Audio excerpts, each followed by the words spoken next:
Hello बच्चों, कैसे हैं आप सब। आशा करती हूँ आप सब बहुत अच्छे होंगे। मैं ज्योति स्टडी विद जे के चैनल पर आपका बहुत बहुत स्वागत करती हूँ।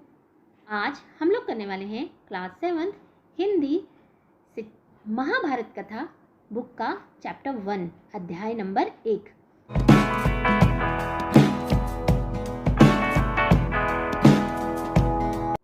इस कथा में हम लोग बहुत बातों को पढ़ेंगे, जैसे कि देवव्रत के बारे में, भीष्म की प्रतिज्ञा के बारे में, अम्बा और भीम के बारे में, विदुर जी के बारे में, कुंती के बारे में, भीम के बारे में, कर्ण के बारे में, द्रोणाचार्य जी के बारे में, लाख के घर के बारे में, द्रौपदी का स्वयंवर कैसा हुआ, इंद्रप्रस्थ जो कि पांडवों की राजधानी थी, जरासंध के बारे में, और चौसर का खेल और द्रौपदी की व्यथा के बारे में, धृतराष्ट्र को क्या चिंता थी, भीम और हनुमान के बारे में।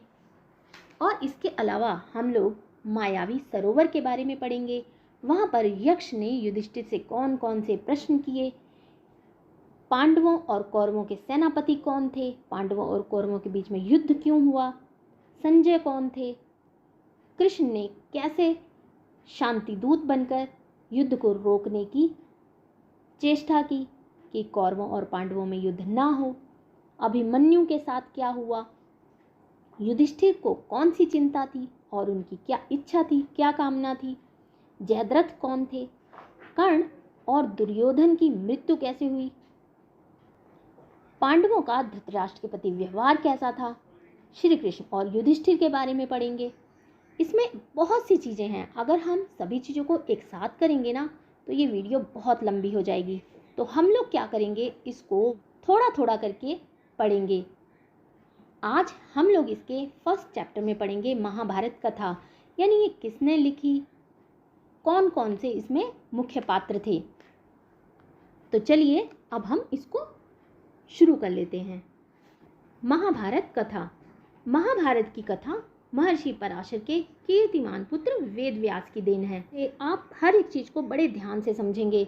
तो आपको मैं बताती हूँ कि जो महर्षि पराशर थे ना, उनके जो पुत्र थे वो थे वेदव्यास, और वेदव्यास के जो पुत्र थे वो थे शुकदेव जी।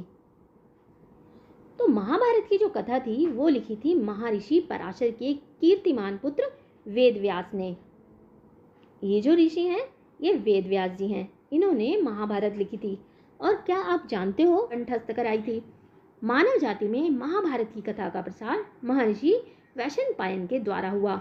अब ये वैशंपायन कौन थे, ये थे महर्षि वेदव्यास के शिष्य। ऐसा माना जाता है कि महाराजा परीक्षित के पुत्र जन्मेजय ने एक बड़ा यज्ञ किया। ये जो है ना, ये शुकदेव जी हैं। इस महायज्ञ में सुप्रसिद्ध पौराणिक सूत भी मौजूद थे। सूत जी ने समस्त ऋषियों की एक सभा बुलाई। महर्षि शौनक इस सभा के अध्यक्ष हुए। इस सभा के जो अध्यक्ष थे वो महर्षि शौनक जी थे। सूत जी ने ऋषियों की सभा में महाभारत की कथा प्रारंभ की। महर्षि शांतनु के बाद उनके पुत्र चित्रांगद हस्तिनापुर की गद्दी पर बैठे। जो महाराज शांतनु थे उनके दो पुत्र थे, एक थे चित्रांगद और दूसरे थे विचित्रवीर्य। जो चित्रांगद थे ना, उनकी अकाल मृत्यु हो गई थी। उनकी अकाल मृत्यु हो जाने पर उनके भाई विचित्रवीर्य राजा हुए। जब महाराजा शांतनु के एक पुत्र चित्रांगद उनकी मृत्यु हो गई तो उसके बाद जो विचित्रवीर्य थे उनको राजा बनाया गया।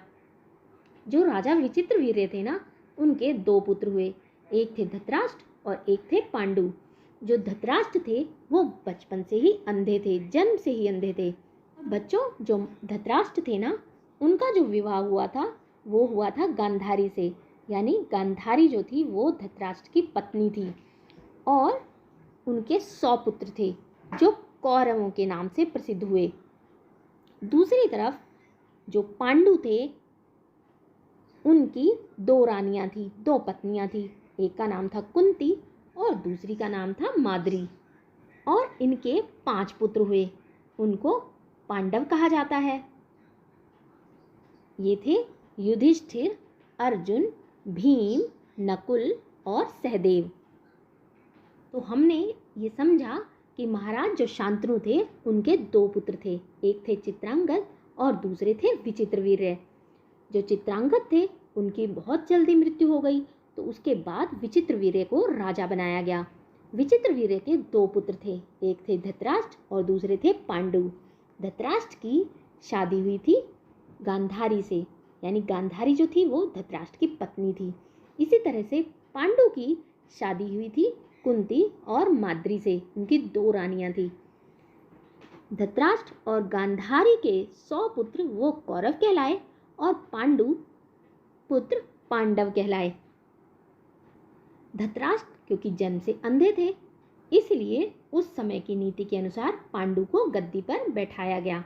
पहले क्या होता था, राजा के बड़े पुत्र को ही गद्दी पर बैठाया जाता था। जैसे कि महाराजा शांतनु के पुत्र चित्रांगद को पहले गद्दी पर बैठाया गया, लेकिन उनकी मृत्यु हो गई तो विचित्रवीर्य को गद्दी पर बैठाया गया।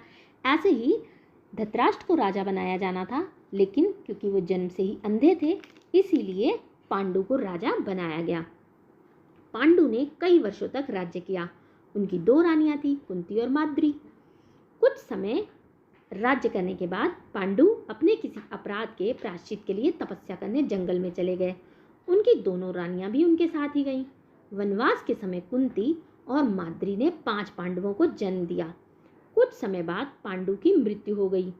5 अनाथ बच्चों का वन के ऋषि मुनियों ने पालन पोषण किया और पढ़ाया लिखाया।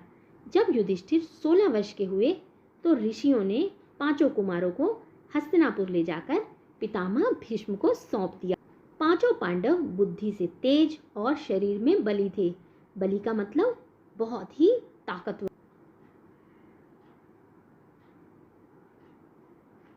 5 पांडव जो थे ना, वो शरीर से बहुत ही हष्टपुष्ट और बलवान थे, और उनकी जो बुद्धि थी वो भी बहुत ही तीव्र थी, बहुत ही कुशाग्र बुद्धि के थे।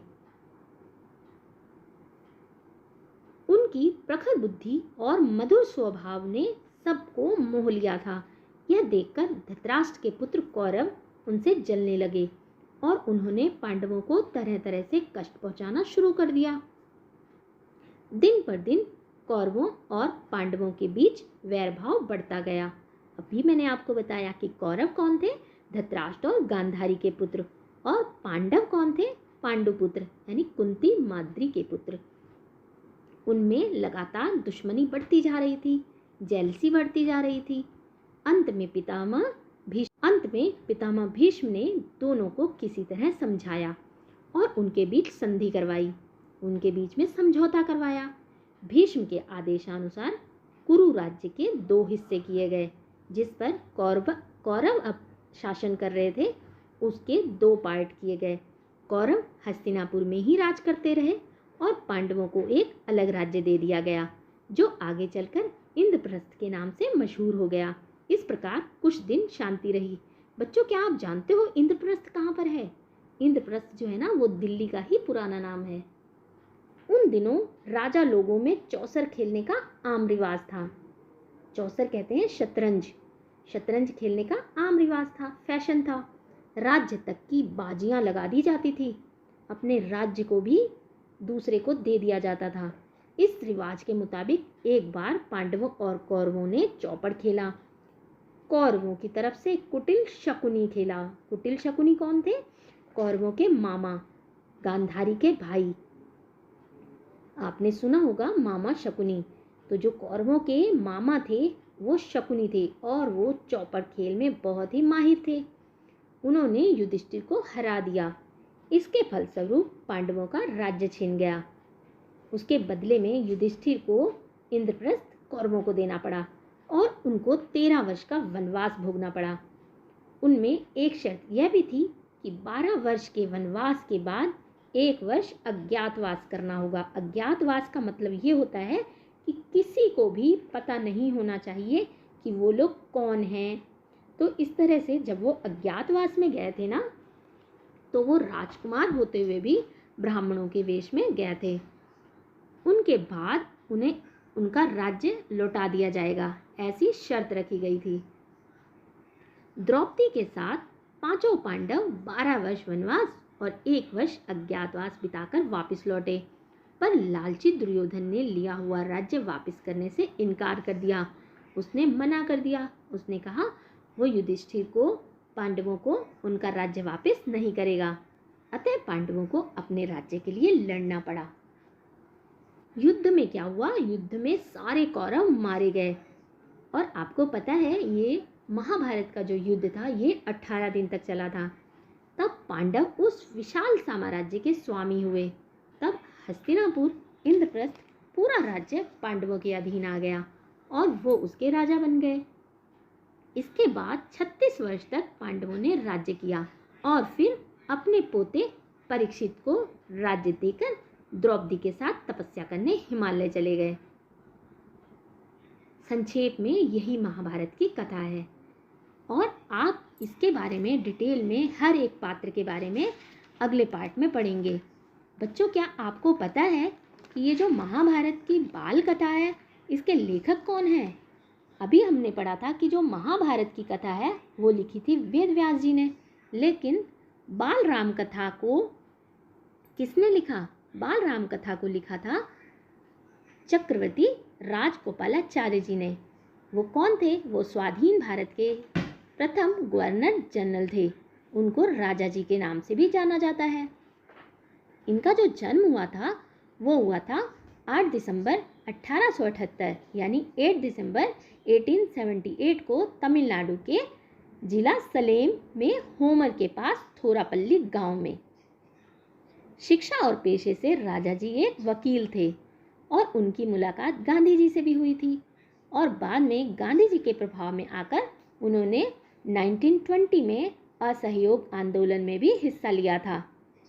आपको बताना है आपको ये वीडियो कैसी लगी। अच्छी लगी हो तो इसको लाइक ज़रूर करें, अपने दोस्तों में ज़्यादा से ज़्यादा शेयर करें। जो लोग चैनल पर नए हैं चैनल को सब्सक्राइब कर लें। Thanks for watching. बहुत जल्द मिलेंगे हमारी नेक्स्ट वीडियो में। Till then bye.